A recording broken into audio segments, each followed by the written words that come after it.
Բարի երեկո եւ բարի գալուստ հայկական ժամանակ տաղավարում զրուցելու եմ Մալաթիա Սեբաստիա վարչական շրջանի ղեկավար Երկրապահ կամավորների միության հիմնադիր անդամ Ռոմիկ Մխիթարյանի հետ։ Բարև ձեզ, պարոն Մխիթարյան։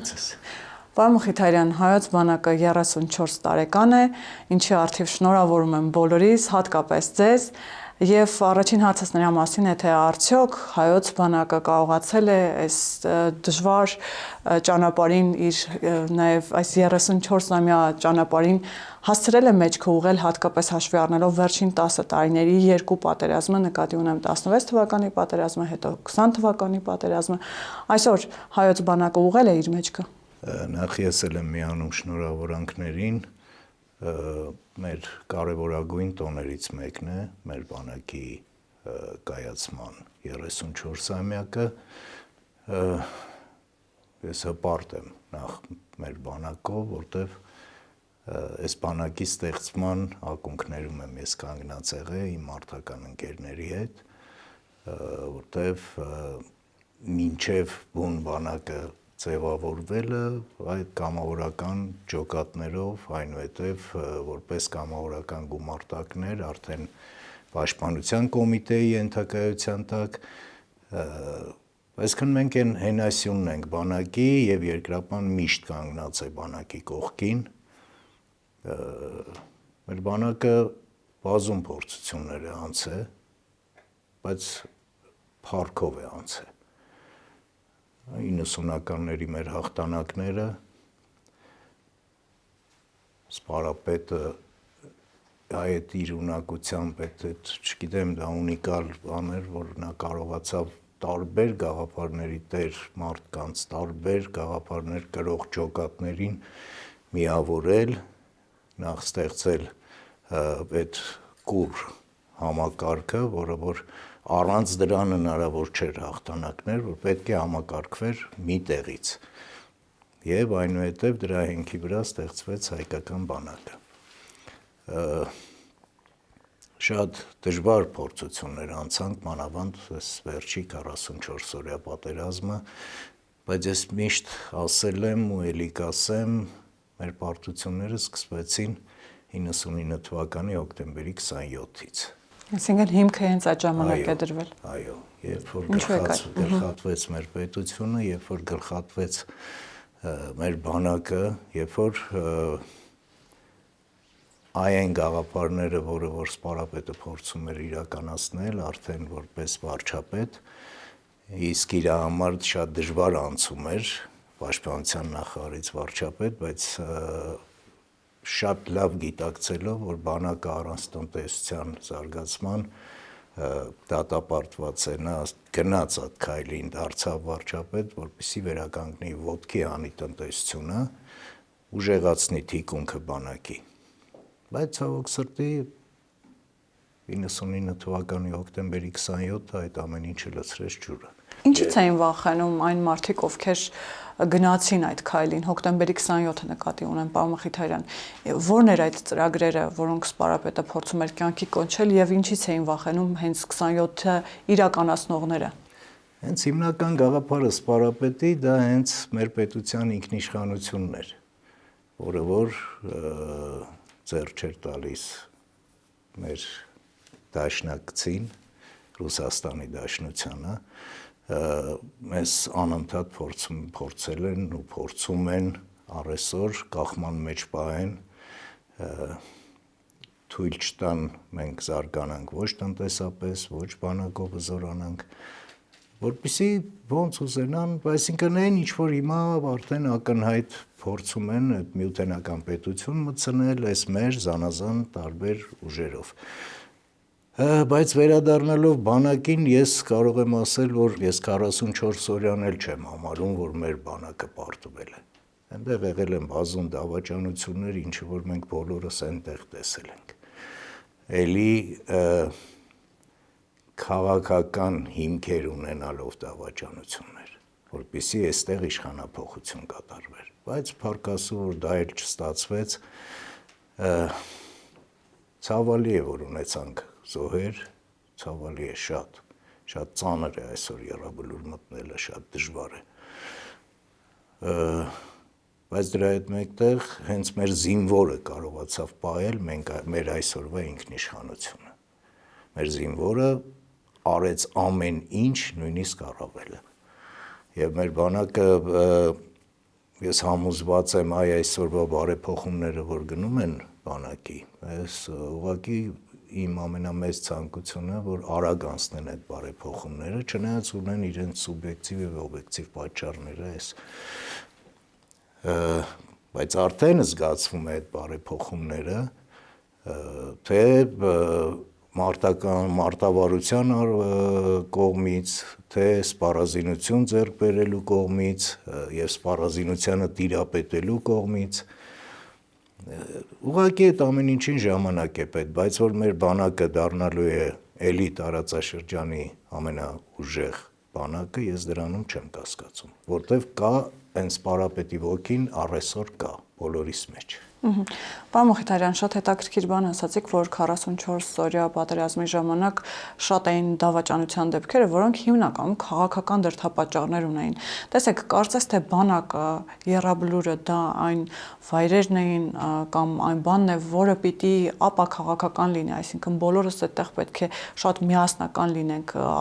տարակարծություններ պիտի չունենանք, բայց տեսեք, այսօր են մենք տեսնում ենք հակառակը, երբ եռաբլուրն է քաղաքականացվում, ամենատարբեր քաղաքական ուժերի ներկայացուցիչներ տարբեր հայտարարություններ են անում եւ նույն քաղաքական ուժի ներկայացուցիչները եռաբլուրում հայտարարում են, որ խորհրդարանական ընդդիմությանը նկատի ունեմ երկրորդ, երրորդ նախագահներն են ուղերձներ հղել, պաշտպանության նախկին նախարարն է հայտարարում ինչ որ մտածածին խաղաղության մասին եւ կոչ է անում սպառազինել բանակը, որ պատրաստվենք սպասվող պատերազմներին, նաեւ ասում է, որ իրենք վերադառնալով ոտքի կկանգնեցնեն բանակը։ Ինչի մասին են այս խոսակցությունները եւ արդյոք նորմալ է իսկապես բանակը, եռաբլուրը այս օրերին այդքան քաղաքականացնելը։ Անթույլատրելի է թե բանակը, թե եռաբլուրը քաղաքականացնելը։ Ես օրինակ ընդհանրապես մի անգամ նույնիսկ առաջարկել եմ արել, որ եռաբլուրում թարգեն այդ քաղաքական այդ բեմադրությունները, այսինքն օրենքով թույլ չտրվի այնտեղ այդ շոուները կազմակերպել, չի կարելի։ Այնտեղ մեր հերոսներն են հանգչում, այնտեղ այս մեր անկախությունը պահող տղեկն են հանգչում։ Իսկ այն ինչ որ այդ հայտարարությունները բանը որ անում են, միանշանակ ռուսական, պրոռուսական գաղափարախոսությունն է, այդ անընդհատ մեզ փորձում են այս ժողովրդի մեջ սերմանել, որ առանց Ռուսաստանի անհնարին է, առանց ՀԱՊԿ-ի անհնարին է, առանց ԵԱՏՄ-ի անհնարին է, անընդհատ այդ խոսակցություններն է գնում, որ թրիփը արեստացին է, բայց այստեղ ես որպես Հանրապետություն կուսակցության խորհրդի անդամ կասեմ, որ մենք դրա համար պայքարել ենք դեռևս 2003 թվականից սկսած, որպեսզի մենք ունենանք հզոր դաշնակիցներ իդեմս Արևմուտքի, իդեմս Միացյալ Նահանգների, Եվրամիության, որտեվ ժամանակակից տնտեսությանը տիրապետում են նրանք, ժամանակակից տեխնոլոգիաներին, սպառազինությանը եւ ամեն ինչին։ Եվ նաեւ ավելացնեմ, որ մենք տեսել ենք եւ ՀԱՊԿ-ի վերաբերմունքը մեր հանդեպ, տեսել ենք ՀԱՊԿ-ի ագրեսիվ պահվածքը նախկին խորհրդային հանրապետությունների հանդեպ, Ռուսաստանի պահվածքը, այսինքն ՀԱՊԿ Ռուսաստան ես համարում եմ դա նույն բանն է, որտեվ հենց Վլադիմիր Պուտինի քաղաքականությունն է այնտեղ այդ իմպերսկի գաղափարն է անընդհատ ինչ որ սենց բերել, հավաքել, սարքել այդ միութենական։ Այսինքն իրենք դեռ չեն հրաժարվել այդ միութենական պետությունը վերականգնելու։ Եվ այս ընտրությունների շեմին, քանի մոտենանք ընտրությունների, ավելի թեժանալու է, ես ինչքան գիտեմ, նույնիսկ Ռուսաստանը 165 միլիոն գումար է դրել այս ընդդիմության գործողությունների համար, որպեսզի կռվեն մեր ինքնիշխանության դեմ։ Այսինքն մեր ինքնիշխանության գինը 165 միլիոն է գնահատում Ռուսաստանը։ Եվ քանի որ հապկից խոսեցիք, տեսեք Նիկոլ Փաշինյանը այսօրվա իր ուղերձում, բանակին ուղղված ուղերձում խոսել էր նաև հապկի մասին, ասել, որ այնինչ տեղի ունեցավ 2022 թվականի սեպտեմբերին, երբ հապկը ըստ էության հրաժարվեց կատարել իր պարտականությունները, դա գոյաբանական սպառնալիք էր Հայաստանի Հանրապետության համար եւ ակնհայտ էր, որ մեր պետականությունը վերացնելու, մեր ինքնիշխանությունը զրոյացնելու որոշում է կայացված։ Սրա մասին առաջին անգամ չէ, որ խոսվում է, պարոն Մխիթարյան, քանի անգամ սրա մասին առնվազն խոսել է Նիկոլ Փաշինյանը, իր մակարդակով է նման հայտարարություններ արվել։ Ըստ ձեզ ինչու է այդքանից հետո Հայաստանը շարունակում մնալ հապկում։ Ինչքան էլ որ սառեցվել է հապկում անդամակցությունը, բայց դե ֆակտո մենք դեռևս մնում ենք հապկ անդամ։ Գիտեք, ինչուն չեմ կարողանա հստակ պատասխանել, բայց որ հապկից մենք պետք է դուրս գանք, դա միանշանակ է եւ նայեք հենց այս նույն սառեցնելով ինչքան ճանապարհներ բացվեց մեզ համար։ Այսինքն մենք այսօր ոչ թե մենք ենք դիմում որևէ պետության, որ ինչ-որ սպառազինություն գնենք, այլ այդ պետություններն են մեզ առաջարկում եւ մենք նույնիսկ ընտրելու տարբերակ ունենք։ Այսինքն իրենց շուկան են առաջարկում։ Այո, այսինքն բացվում է այդ շուկան մեր առջև։ Եվ բավականին փառքասու մենք ստանում ենք, գնում ենք, եւ այն որ խոսում են պետական պարտքը այսքան ավելացրեցիք բան, այդ չուտեիք այն ժամանակ։ Չուտեիք այն ժամանակ։ Ռուսաստանի հովանավորությամբ կերակ այդ 20 տարուց ավել դուք կերակ ես երկիրը ու պետությունը։ Ու այսօր հələ խոսալու ինչ որ տեղ ունեն երկրորդ, երրորդ նախագահները։ Ախր տեղ չունեն խոսալու։ Եթե այսքան ամոթ ունենային, ընդհանրապես չեն խոսա։ Այդքան իրենց վրան քրեական գործերը հարուցված, այդքան այդ կոռուպցիոն այդ իրենց գործողությունները եւ այսօր հələ խոսում են հայոց պետականության մասին։ Չի կարելի։ Եվ էլ այս նոր ստեղծված այս ուժերի մասին էլ ինչի մասին է խոսքը։ Այս մեր ձևով, որ այսօր երրաբլուրերը այցել են Արեգ Կարապետյանը, ես բան չունեմ ասելու, լավ, երիտասարդ է, նորմալ տղա է, բայց քաղաքականության մեջ նա երեխա է դեռ, նախ, իր շուրթերով խոսում է Ռուսաստանի Դաշնությունը, էլի նույն լոլոնա, էլի։ Մենք առանց հապկի չենք կարող, առանց ԵԱՏՄ-ի չենք կարող։ Թրիփին պետք է երկրորդ երաշխավորներ են պետք, ինչ երաշխավորի մասին է խոսքը։ Այդ երաշխավորները անընդհատ ցանկացած պատերազմին մեզ անընդհատ ինչքան կարողացել են վնասել են, ինչքան կարողացել են։ Ինչ երաշխավորի մասին է, նա տեսանք երաշխավորները Արցախում, այդ խաղաղապահները ռուսական, ինչ արեցին։ Դա ըստ իրենց մեկնաբանության հայկական կողմն է մեղավոր։ Մենք մեզ ըստ էության լավ չենք դրսևորել, հետո Նիկոլ Փաշինյանն է Արցախը ճանաչել Ադրբեջանի կազմում, մենք շրջվել ենք Ռուսաստանից եւ այդ կերպ ստացել ենք պատասխանը։ Սա իրենց մեկնաբանությունն է իհարկե։ Նայեք, նախ Հայաստանի Հանրապետությունը չի շրջվել Ռուսաստանից եւ ես շատ կուզենայի, որ մենք շրջվեինք Ռուսաստանից։ Եվ մեր քաղաքական ուժը շատ կուզենար, մենք ավելի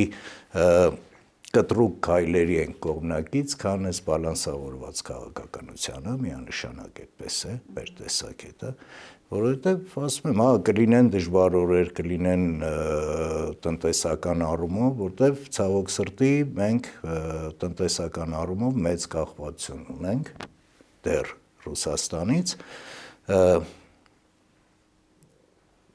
որը որ, գիտեք,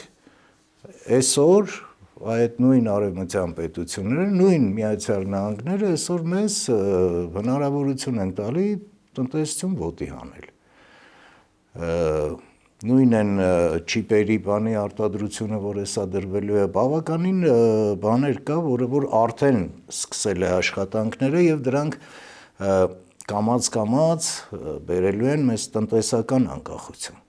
Ինչը որ ամենակարևորն է, մեզ այսօր այդ զսպող ինչ-որ բան կա Ռուսաստանի կողմից սպառնալիքներ, դե գազը կկտրենք, այս կանենք, այն կանենք, այն կանենք։ Նույն բանը հեծով մեր հոսանքներին, չէ, ինչ օրի էր հեծը։ Այսօր հələ այդ հեծի ներկայացուցիչները հələ խոսում են, Չէ՞ որ մենք ենք ականատես, ես որպես վարչական շրջանի ղեկավար ականատես եմ ցանկացած շենքում, ցանկացած մուտքում այդ վիճակը։ Որ քանի անգամ ենք ականատես եղել, որ ուղղակի պայթել է, այրվել է, որովհետև այ սենց իրար հետ ինչ որ բան արած, տարիներով ոչ մի ներդրում էլ չի արվել։ Չի արվել եւ այն ինչ որ այսօր խոսում են, որ մենք այսքան ներդրում կանենք, այսքան աշխատատեղեր կստեղծենք։ Հիմա ներդրումն էլ է արվում, աշխատատեղերն էլ է ստեղծվում։ Այս իշխանությունները անում են, ստեղծում են։ Մենք ունենք մեր մոդելը առաջարկվող շատ բաներ, մենք տարիներ շարունակ Արամ Սարգսյանը օրինակ անընդհատ խոսում էր այդ Միացյալ Նահանգների առաջարկը արևային էներգետիկան Սյունիքում զարգացնելու բավականին լուրջ գումարներ ներդրվեր, այդ ջրամբարների գաղափարները 14 ջրամբարներ, որ պիտի Արաքսի հովիտներով սարքվեր, էլի Ռուսաստանը դեմ եղավ, բայց հիմա պարկասը ոնց որ այդ ամեն ինչը տեղից շարժվում է, այդ ամեն ինչը մեր տնտեսությունն է զարգացնելու։ Մենք դրանով հզորանալու ենք, ունենանք հզոր տնտեսություն, կունենանք հզոր բանակ։ Գիտեք, մի հատ sense դեպք պատմեմ, հենց 22 թվականին, 22-ներ, հա, իշխանասարում, երբ որ մարտերը գնում էին, մեր հրետանին շատ լավ աշխատեց հակառակորդի վրա, եւ հակառակորդը ստիպված եղավ դադարեցնի, իրենց կողմից դադարեցվեց մարտը եւ երբ որ ես իջա ներքև մեր հրետանավորների հրամանատարի մոտ մի հատ սուրճ խմենք այդ մարտի դադարից հետո գիտեք ինչ ասեց ինչ լավ է որ բրծավի 3 հատ սնարյադ էր մնացել հասկանում եք էս ամբողջ խնդիրը մենք ունենք փայլուն հրետանավորներ մենք ունենք լավ զենք բայց մենք պետք է ունենանք այդ անհրաժեշտ այդ սպառազինությունը, նաև արտադրություն էստեղ ունենանք, մենք ռազմաարդյունաբերությունը պետք է զարգացնենք էստեղ։ Մենք պարկասու հիմա այդ տեղաշարժը կա, այդ ժամանակակից տեխնոլոգիաներով, բանով եւ պետությունը ներդրումներ անում եւ պաշտպանության նախարարությունն է ինքը մասնակցում այդ ամեն ինչին, մենք բավականին ունենք արդեն դրոններից սկսած ամեն ինչի արտադրություն։ Եվ ինչի մասին է խոսքը, մեր բանակը զարգանում է, մեր բանակը բարեփոխումներ է անցնում եւ շատ շուտ մենք արդեն այն միջազգային ստանդարտների բանակ կունենանք։ Պարոն Մխիթարյան, կրկին պիտի վերադառնամ Նիկոլ Փաշինյանի ուղերձին, որովհետև սպառազինությունից խոսեցիք, տեսեք վարչապետը այսօր իր ուղերձում խոսել է այն մասին, որ վերջին տարիներին հսկայական քանակությամբ ժամանակակից սպառազինություն եւ ռազմական տեխնիկա է ձեռք բերվել, այնպիսի որակի եւ պարամետրերի, որ մեր բանակը երբեք չի ունեցել։ Սրան զուգահեռ վարչապետը նաեւ նշել է, որ սա չի արվում սա չունի պատերազմի միտում, մենք չենք գնում պատերազմի, հակառակը մենք պատրաստվում ենք խաղաղության, քանի որ Հայաստանի եւ Ադրբեջանի միջև արդեն կա խաղաղություն, գիտեք, որ ընդդիմադիր նկատի ունեմ արմատական ընդդիմությունը, խորհրդարանական ընդդիմությունը, այս իմաստով էլ շատ անհաշտ է եւ այստեղ չեմ կարող չմեջ բերել Ռոբերտ Քոչարյանի, Սերժ Սարգսյանի նույն օրվա ուղերձները, օրինակ Քոչարյանն ասում է 8 տարիներին ավելի արվել է ամեն ինչ տարածաշրջանի ամենամարտունակ բանակը թուլացնելու համար, Սերժ Սարգսյանն էլ բանակի կերպափոխումն անվանում է տարակուսելի գործընթաց։ Այսինքն մի կողմից վարչապետն է, որ խոսում է բանակի զարգացման, մարտունակության բարձրացման մասին, զուգահեռ ասում է, որ մենք գնում ենք խաղաղության, մյուս կողմից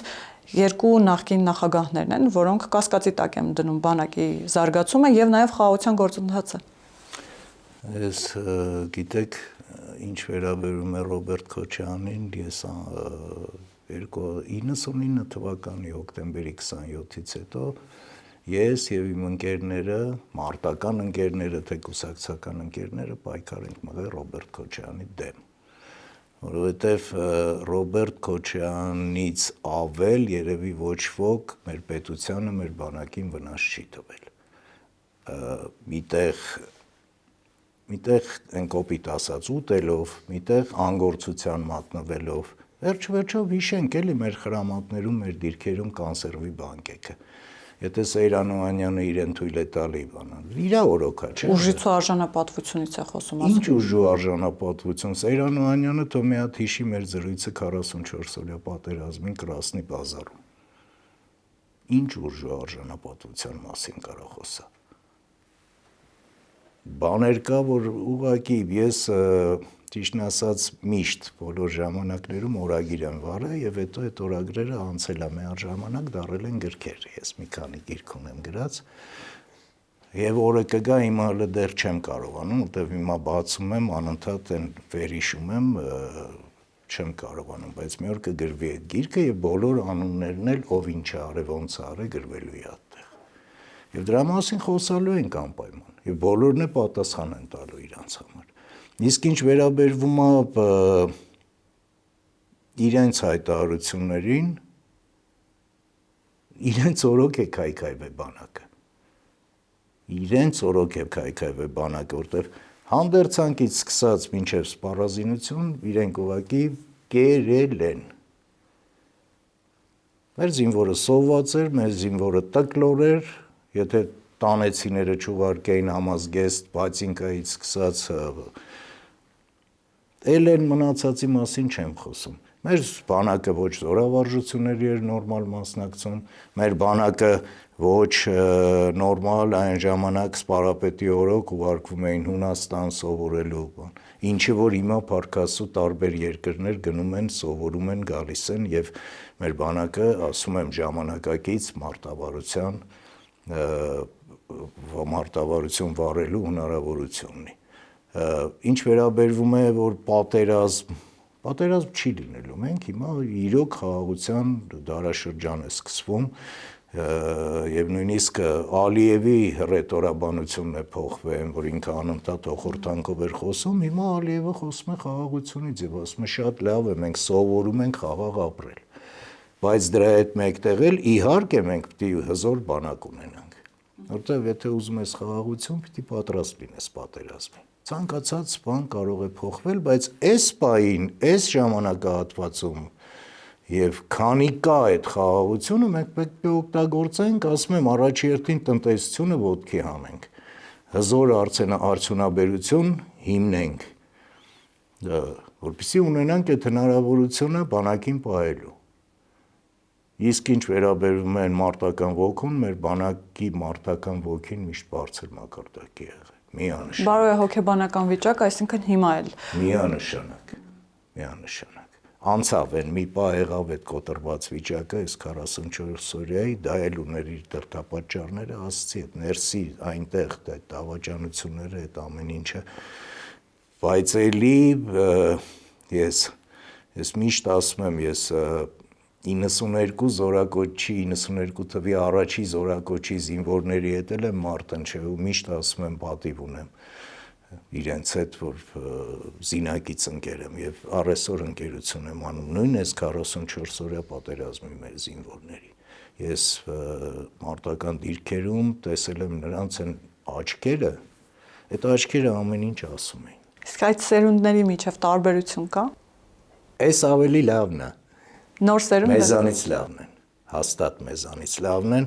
եւ գիտեք ինչն է, ես հիմա որպես վարչական շրջանի ղեկավար, ես հիմա հաճախ դպրոցներում գնում եմ բարձր դասարանցիների հետ հանդիպում եմ, բաց դասեր եմ անում, հենց հայրենասիրության բաց դասեր եմ անում։ Անընդհատ ես շփվում եմ այդ երեխեքի հետ եւ այ դրանով էլ նաեւ կանխարգելում եմ այդ մեր ձևովների հանկարծ չգայթակղվեն փողերին, չգիտեմ եսի ինչերին, որովհետեւ այդ ամենավտանգավոր բանն է։ Երիտասարդին ինձ թվում է ամենամեծ հանցագործությունը այս սերնդին ինչ որ փողով էլի խաբել ու փորձել, չնայած չի հաջողվելու, միանշանակ չի հաջողվելու, 26 թվի ընտրությունը մեզ տանելու է դեպի զարգացում, դեպի արևմուտք, դեպի զարգացող աշխարհ, միանշանակ։ Պարոն Մխիթարյան, տեսեք, կարևոր բանի մասին եք խոսում։ Մեզ անընդհատ գոնե այդպես հրամցրել են, որ մենք փոքր երկիր ենք, մենք երաշխավորների կարիք ունենք, երբեմն այդ երաշխավորներին հենց փրկիչ էլ ասել են, որ մեկը մեծ եղբայրը ճակերտավոր ասած պիտի գա մեզ ինչ որ երևակայական թշնամիներից, պետություններից, հարևաններից պաշտպանելու համար։ Տեսեք, հիմա որքան էլ որ փորձում է այդ թեզը հրամցվել, հիմա մենք հավատում ենք այդ մոտեցումներին, որ մեզ պետք է ավելի մեծ ինչ-որ մեկը, որ մեզ գա, փրկի, երաշխավորի, թե մենք այլևս հասկանում ենք, որ մենք ենք մեր որոշումների տերը եւ նաեւ ինքներս ենք պատասխանատու այդ որոշումների համար։ Հարկ ասում, որ այսօր մեր ժողովուրդն էլ է արդեն հասկանում, որ մեծ եղբոր փնտրտուքը դա տանում է դեպի կործանման։ Մենք էլի եմ ասում, մեր ամենակարևոր խնդիրը մեր պետությունը պահել ինքնիշխան եւ իհարկե համագործակցել եւ հզոր պետությունների բոլոր նրանց հետ, ովքեր որ մեզ կարող են պիտանի լինեն։ Նորմալ հարաբերություններ ունենալ ամբողջ աշխարհի հետ։ Ինչու՞ չէ Ռուսաստանի հետ էլ տնտեսական հարաբերություններ ունենալ։ Մենք չենք ասում կտրել կապը, մոռանանք որ Ռուսաստան գոյություն ունի, չէ, բայց Ռուսաստանը պիտի իր դիրքորոշումը փոխի մեր հանդեպ։ Այև որ Ռուսաստանը ուղղակի որպես գործընկեր կներկայանա, այդ ժամանակ կարելի է մտածել իրենց հետ էլ։ Նույն հարաբերությունները, ինչ որ մենք այսօր ստեղծում ենք Միացյալ Նահանգների հետ։ Բայց ես շատ խորը կասկածում եմ, որտեղ Ռուսաստանը դարեր շարունակ մեր հանդեպ գոնե իրեն այդպես է պահել։ Մեր այսքան Հայաստանից այսքան է մնացել։ Դա Ռուսաստանի շնորհիվ է։ Եվ այսքան մեր Հայաստանը մենք հիմա պիտի ատամներով պահենք, մեր ինքնիշխանությունը պիտի ատամներով պահենք։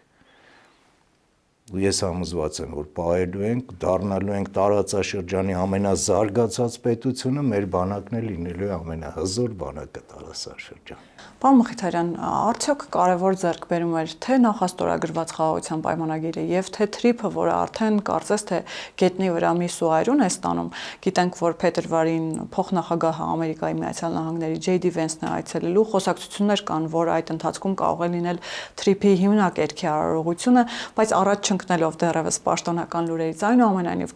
կարևոր ձեռքբերում էր TRIP-ը եւ ինչու խորհրդարանական ընդդիմությունը կրկին պայքար է տալիս, այսպես կռվում է TRIP-ի փաստաթղթի հետ, խաղաղության նախաստորագրված պայմանագրի հետ, ամեն կերպ փորձում են ցույց տալ հասարակությանը կամ հասցնել, որ այդ փաստաթղթերը ոչինչ չեն նշանակում, ոչինչ չեն տալու, արդյոք ինչ կարևորություն ունեն թե խաղաղության նախաստորագրված պայմանագիրը, թե TRIP-ը։ Շատ կարևոր են ու ինչքան էլ որ իրենք խոսեն, որ ոչինչ չի նշանակում, բայց այդ փաստաթղթերը արդեն գործնական միսուարյուն են ստանում։ Առևտուրը Ադրբեջանի հետ։ Այո, միսուարյուն են ստանում։ Եվ ժողովուրդն էլ շատ լավ դա տեսնում է։ Շատ լավ տեսնում է ժողովուրդը։ Ես անընդհատ շփվում եմ, գոնե Մալաթիայում անընդհատ շփվում եմ, կամ իմ մարտական ընկերների հետ եմ շփվում։ Բոլորս էլ շատ լավ հասկանում ենք, որ նաև դրան նախորդած անցյալ տարի, որ մենք կարողացանք այդ Եվրաքվեն կազմակերպել եւ այդ 60,000 ստորագրությունը որ հավաքեցինք ու դա առաջի քայլն էր, որ մտավազգային ժողով հաստատվեց, որ մենք դեպի քայլ ենք անում դեպի Եվրամիություն, այսինքն դեպի ազատ արևմուտք։ Եվ այդ քայլն էր, որ արևմուտքին էլ հասկացրեց, դա ինչ որ ազդանշան էր արևմուտքին, որ այո, մենք բացվում ենք ձեր առջև, համեցեք։ Եվ այդ դրան հաջորդած բոլոր քայլերը բերեցին, հասցրեցին այդ TRIP-ի նման արդեն կարևոր փաստաթղթի։ TRIP-ը ինքը կարևոր արդեն ստորագրած ամեն ինչ պատրաստ եւ ես համոզված եմ, որ մոտակա ժամանակները նաեւ խաղաղության պայմանագիրը կստորագրվի։ Այդ վստահությունը ունեք։ Մինչեւ ընտրությունները, այո։ Իսկ ինչով է պայմանավորված այդ վստահությունը։ Դա կանխազգացում կա։ Եվ պարոն Մխիթարյան, 2026 թվականի խորհրդարանական ընտրություններից նաև խոսենք, ես ճիշտ եմ հասկանում, որ դրանց կարևորությունը շատ ավելի մեծ է, քան պարզապես քաղաքական իշխանություն ձևավորելու առումով ընտրություններ, այսինքն այստեղ նաև աշխարհաքաղաքական ընտրության մասին է խոսքը։ Այստեղ շատ կարևոր ընտրություններ են, իրոք շատ կարևոր են ու շատ դժվար ընտրություններ են լինելու, այստեղ այսպես մի նժարի վրա դրված է մեր ինքնիշխանությունը, մի նժարի վրա դրված է մեր գուբերնիա դառնալը Ռուսաստանի։ Եվ մեր ժողովուրդը պետք է կողմնորոշվի եւ մենք շատ աշխատանք ունենք անելու մեր բնակչության հետ, որպեսզի մեր ընտրողը գնա եւ ընտրի այս նժարը։ մեր ինքնիշխանությունը, մեր ազատությունը, ամենակարևորը ինչի համար, որ մեր տղաները կյանքներն են դրել։ Ես անընդհատ բոլոր տեղերը ասում եմ, մենք մեծ պարտք ու պարտավորություն ունենք Եռաբլուրի առջև։ Այդ տղեկը զոհվել են հանուն մեր պետության, հանուն մեր ինքնիշխանության, եւ մենք պարտավոր ենք այդ ինքնիշխանությունը պահել։ Նույն են զոհված տղեկի հարազատները, որոնք կան դեռ, որ թուրմացիամբ սենց ընկնում են այդ ջրերը, պիտի հասկանան ինչի համար են զոհվել իրենց տղեկը եւ ինչ պիտի անենք մենք, որպեսզի իրանց երազած Հայաստանը ունենանք։ Եվ պարոն Մխիթարյան, հարցազրույցը կուզենամ ամփոփենք կրկին բանակին, զինվորների մասին խոսելով։ Տեսեք, երկար ժամանակ զինվորները ընկալվել են ընդհուպ մահապարտ, որ կյանքի գնով էլ պիտի պաշտպանի իր դիրքը, սահմանը եւ այսպես շարունակ։ Այսօր արդյոք այդ մոտեցումը փոխվել է եւ այսօր զինվորը արդյոք բացարձակ արժեք է, թե մարդը, թե զինվորը։ Եվ նաեւ ասացիք, որ հաճախ շփվում եք զինվորների հետ, հիմա էլ գնում եք եւ նրանց հայացքում տեսնում եք այդ կրակը։ Ինչ կա նրանց հայացքում, ինչ կա այսօրվա զինվորի հայացքում։ Գիտեք, այսօրվա զինվորի հայացքում կա այն ոգին ու այնպիսի տպավորություն է, որ այն բոլոր սերունդների ոգին այսենց կուտակվել է մեր այսօրվա զինվորի մեջ։ Այսինքն ոգին անկոտրուն է։ Ժամանակները ոչինչ չեն փոխել։ Չէ, մեր զինվորը հզոր է եւ մեր զինվորը իրոք այսօր արժևորվում է, Պուշիշնի միասը հասկացողություն չկա ու չի կարող լինել, շատ անգամ նայեք այս ետպատերազմյան ժամանակահատվածում նույնիսկ որպեսզի բանակը անցնի իր նորմալ բարեփոխումները, երկրապահ մորականների միությունը շատ տեղերում ստանձնել է այդ սահմանապատծառայությունը, դիրքապատծառայությունը, նույնիսկ գիտեք Սասուն Միքայելյանը քաղաքականությունից էլ բավականին երկար ժամանակ հրաժարվեց, որպեսզի զբաղվի կոնկրետ դրանով։ Այսօր նայեք կամաց հաճախ ենք գնում մարտական դիրքերի կողմը, այսքան մարտական չի, հիմա ուղղակի հենց դիրքեր են, որտեղ ես տեսել եմ այն շինարարությունը, որ գնում է, եւ այդ շինարարությունը գնում է ոչ թե մարտական դիրքեր է սարքվում, այլ սահմանապահ դիրքեր է սարքվում։ Եվ այդ ամենը ցույց է տալիս, որ շուտով կլինի, չգիտեմ, Սյունիքից կսկսվի, թե այն կողմից կշարունակվի, բայց այդ սահմանազատման աշխատանքները ավարտելուց հետո այնտեղ խաղաղ կանգնելու են սահմանապահ զորքերը։ Այսինքն ուզեն թե չուզեն որոշ ուժեր, երկրներ խաղաղություն լինելու է։ Միանշանակ։ Եվ այսօր մենք գնում ենք խաղաղության։ Գնում ենք խաղաղության։ Շնորհակալ եմ, պարոն Մխիթարյան։ Ես եմ շնորհակալ։ Հիշեցնեմ, որ տաղավարում զրուցում էի Մալայցիա Սեբաստիա վարչական շրջանի ղեկավար Ռոմիկ Մխիթարյանի հետ։ Կհանդիպենք։